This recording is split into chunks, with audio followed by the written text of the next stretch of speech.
मछली जल की रानी है और अंतर्राष्ट्रीय राजनीति अब उसकी कहानी है। क्या आप जानते हैं कि हाल ही में हाई सीज ट्रीटी, एक इंटरनेशनल अग्रीमेंट लाया गया जिसका मेन मुद्दा था कि हमारे ओशन के जो हाई सीज है, जो खुला समुंदर होता है, उसको प्रोटेक्ट करना है। और उसी हाई सीज ट्रीटी में मछलियों को लेके अब एक विवाद शुरू हुआ है जो एक मेजर सोर्स ऑफ डिस्प्यूट बनता जा रहा है between the developing and the developed countries. और इसी को समझने और समझाने के लिए स्टडी IQ की तरफ से प्रस्तुत हुआ हूं मैं, भुवन झा। चलिए सबसे पहले समझते हैं कि हाई सीज ट्रीटी होता क्या है। तो दोस्तों, ज्योग्राफी में कॉन्सेप्ट हम लोग पढ़ते हैं UNCLOS, United Nations Convention on the Law of the Sea. अब ये चीज क्या है UNCLOS?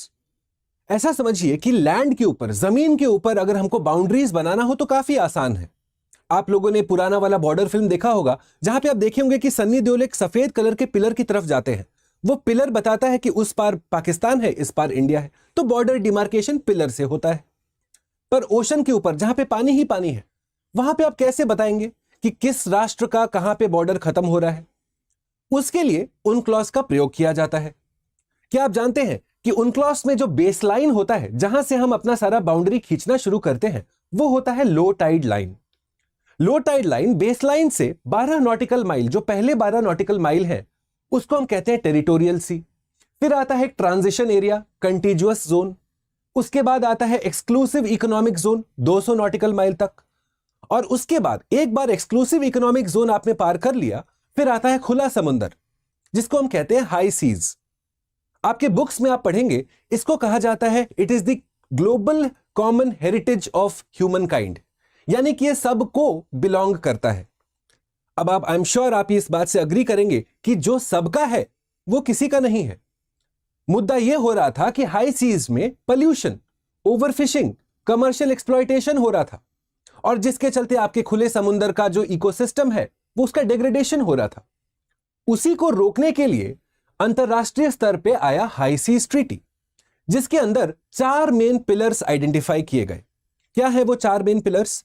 सबसे पहला है मरीन जेनेटिक रिसोर्सेज, MGRs। अब सुनने में तो काफी भारी भरकम शब्द है, पर कॉन्सेप्ट बड़ा आसान सा है।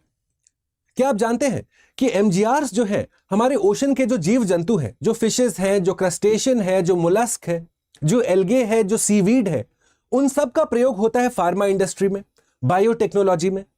उनके जेनेटिक मटेरियल को हम यूज करते हैं इंडस्ट्रियल एप्लीकेशंस में। तो वो सारा मरीन जेनेटिक रिसोर्स का प्रोटेक्शन के लिए हाई सीज ट्रीटी है।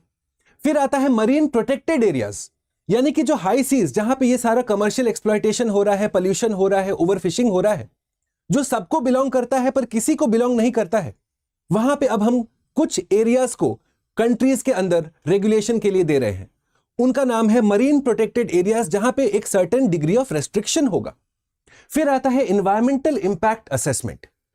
अगर आप एनवायरमेंट के छात्र रहे हैं UPSC के, तो आपको पता होगा कि भारत के संदर्भ में एनवायरमेंटल प्रोटेक्शन एक्ट 1986, उसके अंदर एनवायरमेंटल इंपैक्ट असेसमेंट का कॉन्सेप्ट है, जो बेसिकली हमें बताता है कि किसी भी प्रोजेक्ट को शुरुआत करने से पहले उस प्रोजेक्ट के चलते क्या एनवायरमेंटल और क्या सोशल कॉस्ट्स होंगे, कैसे उस एनवायरमेंटल और सोशल कॉस्ट को हम रिड्यूस करेंगे।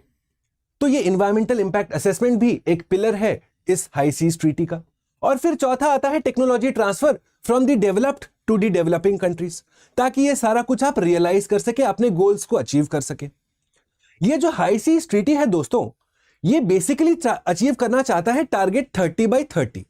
ये टारगेट 30/30 क्या है कि बाय द ईयर 2030, 2030 के पहले पहले 30% ऑफ लैंड और 30% ऑफ ओशंस, इसको हम प्रोटेक्टेड एरियाज में कन्वर्ट कर सकें। तो अब जब 30% ऑफ ओशंस को हमें प्रोटेक्टेड एरिया बनाना है, उसके लिए हाई सीज ट्रीटी आया। तो ऐसा समझिए कि कॉज है हाई सीज ट्रीटी, इफेक्ट है टारगेट 30/30। पर अब मजे की बात देखिए कि हाई सीज ट्रीटी से फिश और फिशिंग एक्टिविटीज को एक्सक्लूड कर दिया गया है। अब आप खुद सोचेंगे कि भाई अगर फिश और फिशिंग एक्टिविटीज एक्सक्लूडेड है, तो फिर प्रोटेक्ट क्या कर रहे हो आप? पानी को। तो यही बात अब विवाद का प्रश्न बनता जा रहा है। चलिए समझते हैं, why were the fishes excluded. Reason क्या बताया गया डेवलप्ड कंट्रीज द्वारा, ग्लोबल नॉर्थ द्वारा। एक बड़ा टेक्निकलिटी पे वो लोग खेल गए। वो कहते हैं कि देखिए फिशिंग और फिशिंग एक्टिविटीज जो है वो तो रीजनल फिशरीज मैनेजमेंट ऑर्गेनाइजेशंस आरएफएमओज के संदर्भ में उनका रिस्पॉन्सिबिलिटी है, वो समझेंगे, आरएफएमओज देखेंगे। पर फिर जो डेवलपिंग कंट्रीज हैं, जो ग्लोबल साउथ के कंट्रीज हैं, वो घूम के यही प्रश्न पूछते हैं कि अगर आप मछलियों को नहीं बचा रहे हो तो क्या बचा रहे हो, पानी को। इस बात पे अब विवाद बनता चला जा रहा है। अब समझते हैं कि ये जो ग्लोबल डिवाइड है, developed versus developing, global north versus global south, ये हमेशा एक पॉइंट ऑफ कंटेंशन रहता है, स्पेशली जब हम एनवायरमेंटल प्रोटेक्शन की बात करते हैं। डेवलप्ड कंट्रीज अपना ऑब्लिगेशन, अपना रिस्पॉन्सिबिलिटीज नहीं निभाना चाहते। डेवलपिंग कंट्रीज, उनके पास उतना टेक्नोलॉजी नहीं है, उतना इंफ्रास्ट्रक्चर नहीं है, उतना रिसोर्सेज नहीं है कि वो अपने गोल्स को अचीव कर सके। और इसीलिए आवश्यकता है कि डेवलप्ड कंट्रीज डेवलपिंग कंट्रीज की सहायता करें ताकि दोनों साथ मिलकर उस गोल को अचीव कर सकें। पर क्या ऐसा हो रहा है? कतई नहीं। देखिए क्या हो रहा है, फिशिंग राइट्स जो है अब एक पावर प्ले बन गया है between the developed and the developing countries. Wealthy countries control large high seas fleets, उनके पास बड़े बड़े शिप्स हैं, कंटेनर शिप्स या फिर जो फिशिंग वेसल्स होते हैं, वो उनके पास बेटर टेक्नोलॉजी है, जिसके चलते वो बेहतर फिशिंग अपॉर्चुनिटीज उनके पास है। डेवलपिंग कंट्रीज के पास नहीं है, पैसे कम है ना भाई, जिसके चलते small island and global south nations demand fair access. वो कहते हैं कि भाई आपका बायोडाइवर्सिटी का जो पूरा कंजर्वेशन है वो तो फेयर एंड इक्विटेबल एक्सेस पे चलता है, कि जो भी हमारा मरीन जेनेटिक रिसोर्स है जो हाई सीज का है, उसके ऊपर तो सबका रिस्पॉन्सिबिलिटी है, सबको उससे फायदा होना चाहिए। ये सिर्फ फार्मा इंडस्ट्री ग्लोबल नॉर्थ वाले क्यों फायदा उठाएंगे? तो ग्लोबल साउथ जो डेवलपिंग कंट्रीज हैं उनका कहना काफी सही है। सिमिलरली आप देखिएगा the treaty leaves these fisheries out. ये सारा कुछ क्यों कर रहा है? Specially in marine genetic resources linked to fish based pharma and biotech. मुद्दा घूम घाम के आता है रेवेन्यू के ऊपर, क्योंकि आपका ओशन एक रेवेन्यू सोर्स बनता चला जा रहा है और इसीलिए ये डेवलप्ड कंट्रीज अब नाना नुकुर कर रहे हैं कि नहीं नहीं, हम तो आपको नहीं देंगे इसमें कंट्रोल। आगे बढ़ते और अब हम देखते हैं कि सिर्फ फिशरीज ही मामला है क्या? नहीं। आपको पता होगा आए दिनों पॉलीमेटालिक नोड्यूल्स पीएमएन्स जो फर्स्ट टाइम मिला था कारासी में, रशिया के ऊपर कारासी है, वहां पे सबसे पहली दफा मिला था। पर आज के time Clarion Clipperton zone Pacific ocean में है। यूनाइटेड स्टेट्स पूरा जोर लगाया हुआ है कि वहां से पॉलीमेटालिक नोड्यूल्स जो करीब 6000 मीटर 6 किलोमीटर के डेप्थ पे मिलता है, जो काफी क्रिटिकल होगा इन द कमिंग डेज। क्योंकि जब हम बात करते हैं क्रिटिकल मिनरल्स की, रेयर अर्थ एलिमेंट्स की, तो वो सब मिलता है आपके पॉलीमेटालिक नोड्यूल्स में। तो उसके एक्सट्रैक्शन के लिए सारे कंट्रीज लगे हुए हैं, इंडिया भी लगा हुआ है। क्या आप जानते हैं इंडिया का जो मत्स्य 6000 है समुद्रयान मिशन, जो जाएगा सेंट्रल इंडियन ओशन बेसिन में, वहां से हम पॉलीमेटालिक नोड्यूल्स लेके आना चाहते हैं। उसके लिए हमने परमिशन भी लिया इंटरनेशनल सीबेड अथॉरिटी से, जिसका हेडक्वार्टर है किंगस्टन जमैका में। तो जब हम देख रहे हैं कि यहां पे माइनिंग भी हो रहा है, फिशरीज के ऊपर भी प्रेशर है, पोल्यूशन भी हो रहा है, प्लास्टिक का तो प्रॉब्लम है ही है, तो अब आप समझ सकते हैं कि हमारा ओशंस का जो प्रोटेक्शन होना चाहिए था under the high seas treaty, वो कितना हो पा रहा है। कहते हैं ना, कहने में और करने में काफी फर्क होता है। जो बात पेपर पे है क्या वो ऑन द ग्राउंड हो रहा है? Not necessarily. इसीलिए आप देखिए कि deep sea mining emerges as another critical issue with demand for a precautionary pause. आज के टाइम हमारे ओशंस के ऊपर जितना प्रेशर है शायद कभी नहीं था। आप ये भी समझेंगे कि अब ग्लोबल वार्मिंग है, क्लाइमेट चेंज का भी प्रॉब्लम है और उसका सबसे ज्यादा प्रभाव हो रहा है ओशंस के ऊपर, जहां पे हमारे ओशंस का एसिडिफिकेशन हो रहा है, ओशंस का टेम्परेचर राइज कर रहा है, जिसके चलते फिश और बाकी इकोसिस्टम का डिग्रेडेशन हो रहा है। यानी कि यह समय है ओशंस को प्रोटेक्शन देने का, ना कि उसको माइंडलेसली एक्सप्लॉइट करने का। पर आप देख सकते हैं कि डेवलप्ड कंट्रीज एक बिजनेस अपॉर्चुनिटी देख रहे हैं इस क्राइसिस में भी, और इसी का विरोध कर रहे हैं ग्लोबल साउथ डेवलपिंग कंट्रीज के रिप्रेजेंटेटिव्स। अब हम समझते हैं कि एक बॉटम ट्रॉलिंग का भी कॉन्सेप्ट होता है। जब हम फिशिंग की बात करते हैं तो एक कॉन्सेप्ट आता है बॉटम ट्रॉलिंग।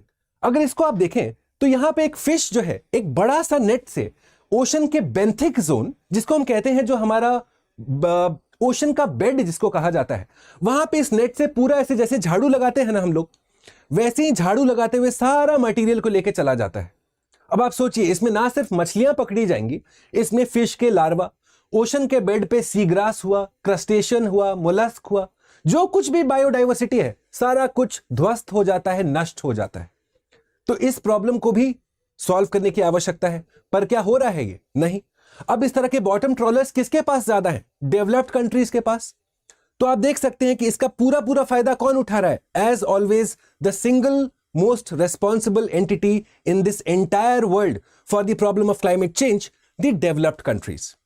अब इसमें इंडिया कहां पे आता है?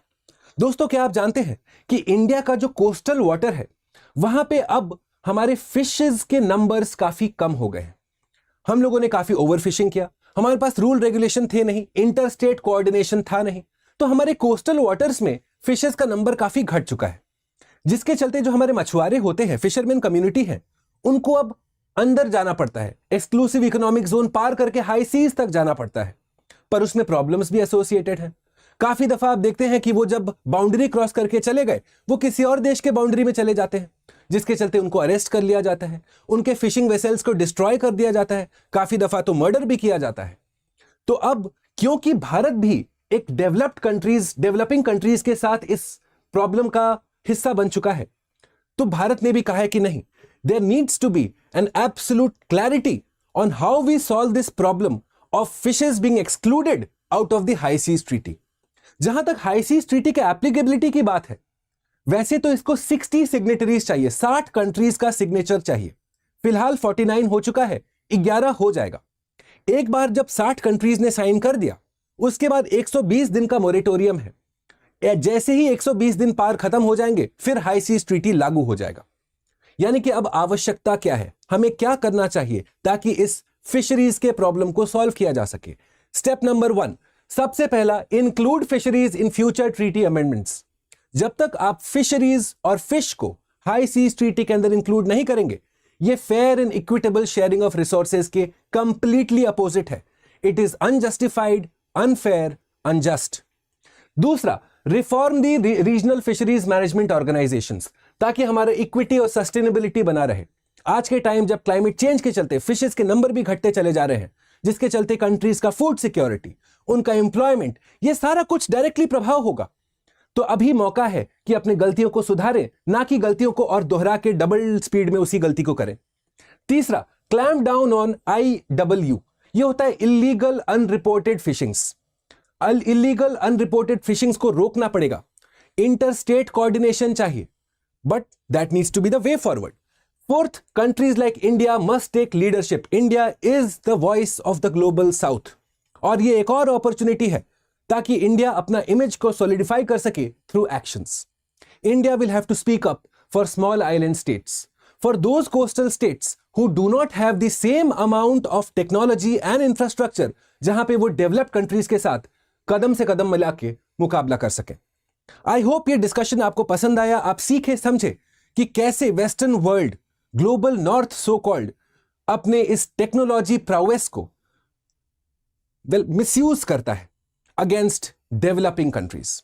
Please do consider leaving a like and a comment. आप सबसे रिक्वेस्ट है, it gives us the motivation to bring to you more of these lectures and discussions.